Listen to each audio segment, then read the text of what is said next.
supported 600 organizations. Employees gave back over $200,000 and logged nearly 5,000 volunteer hours across Louisiana, all in 2023. That's what keeps CLECO energized. I did not expect to see that little baby kitty in that pre-roll ad there. We are definitely suckers for cats in this house, and also we have one up for adoption that we've kind of fostered here, and just doesn't play nicely with others. So if you have no cats and want one, we have one for you.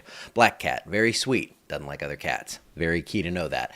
All right, so looking out there right now, we have some low clouds. They're going to burn through those. We're going to do what we did yesterday. We're going to get super hot out there, and thankfully, yesterday was the big day that we took a bunch of school deliveries. We do shirts, if you don't know that. So I dropped them with Sheila and Tad. I think we went to 12 schools yesterday, all over the parish. I even cut over into Avoyelles, going from Poland to Buckeye, I think was the route. And anyway, we now have a garage, so I can park in there and I don't have to get into a 150-degree car.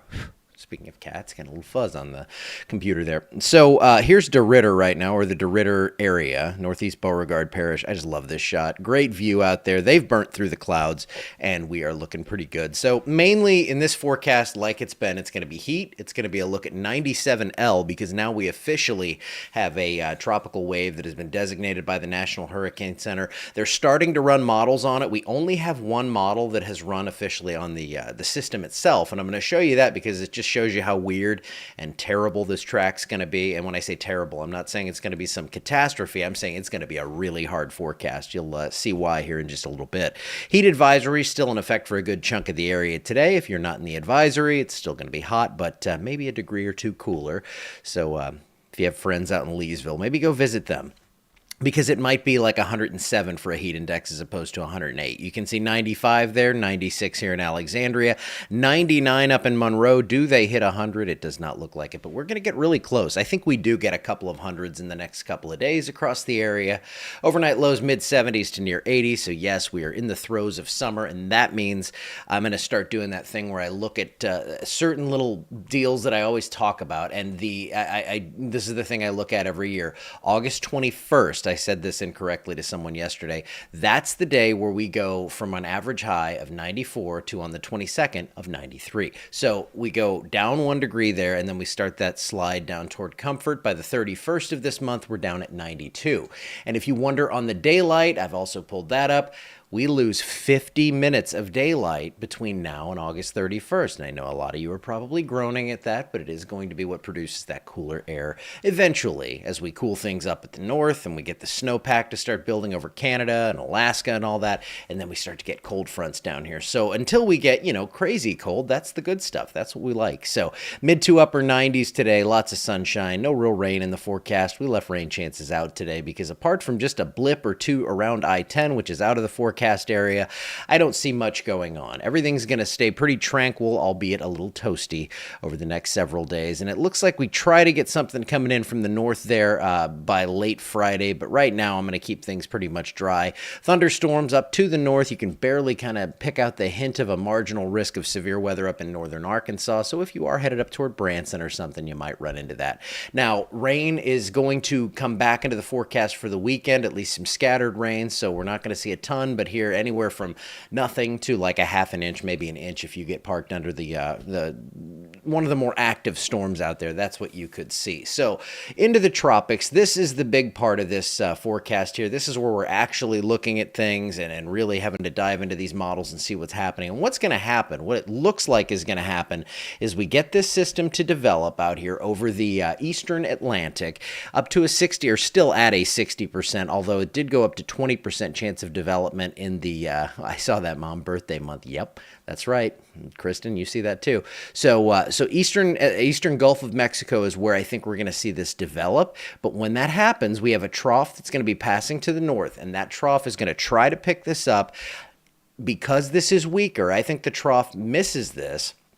It gets into the eastern Gulf of Mexico, and the steering currents just collapse. We have a high pressure that's going to build out to the west, and I'll show you what that's going to mean for us here.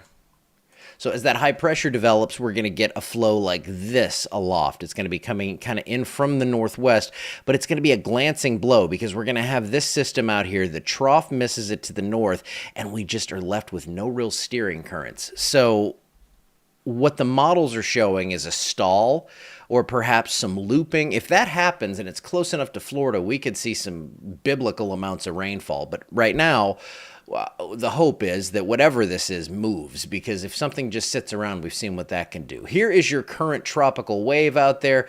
This is now approaching Cuba. There's your wave with the thunderstorms. They're moving into Cuba. In this model, the one model that we have in place on this right now shows the story here. It comes out here. Let's just not pay attention to specifics. Just at the end, it just kind of curls around there. And that's what we're seeing a lot of. And some of these models, they will take this and they'll take it back out to the east. Some of them definitely roll this west as the high pressure builds a little more over it, and that pulls it west toward Louisiana. But we don't know really on strength. We don't know on the track yet. We know so little about this system because when we get these very nebulous steering currents, it is a nightmare to forecast, and we're going to be doing our best. But I'll tell you this, with Beryl, we knew we had motion on it. We knew it was going to go in toward northern Mexico or southern central Texas, something like that. We had a general idea. On this one, we are really kind of going to be watching things closely, and it really depends on how quickly this develops, because a stronger system is going to feel those deeper steering currents, and it's going to try to sneak out of here earlier. So it's a lot to watch, and we're going to be keeping you posted on it. I'm not going to constantly say how I don't know anything, because that's not good for anyone, but I will say that this is going to be a tricky forecast. And what's pretty simple, though, is the next few days. A lot of heat, a lot of humidity, heat advisories, heat warnings for places up to the northeast, and then we have the scattered storms returning for the weekend that could knock us down a few degrees, but I think it's mainly just going to be hot and humid and summery out there.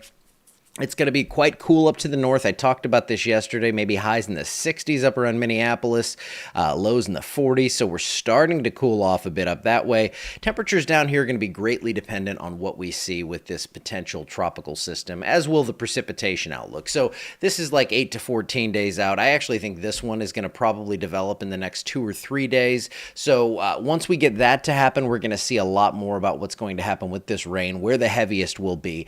Most everything is still leaning east of our area, but we do have those ensembles that are credible that are moving back this way with something. And that could be a weaker system. Let's say this thing meanders up and makes landfall and just kind of sits here over the Florida Panhandle and then heads west. Well, that may give us some rain, but that's not going to give us any wind. Again, there are probably 90% of the solutions that are keeping this east of here and wouldn't be an issue for us. But if you are planning an eastern seaboard vacation, if you're heading to Florida in the next few days, you're really going to want to watch things and keep up to date on that. Let's see.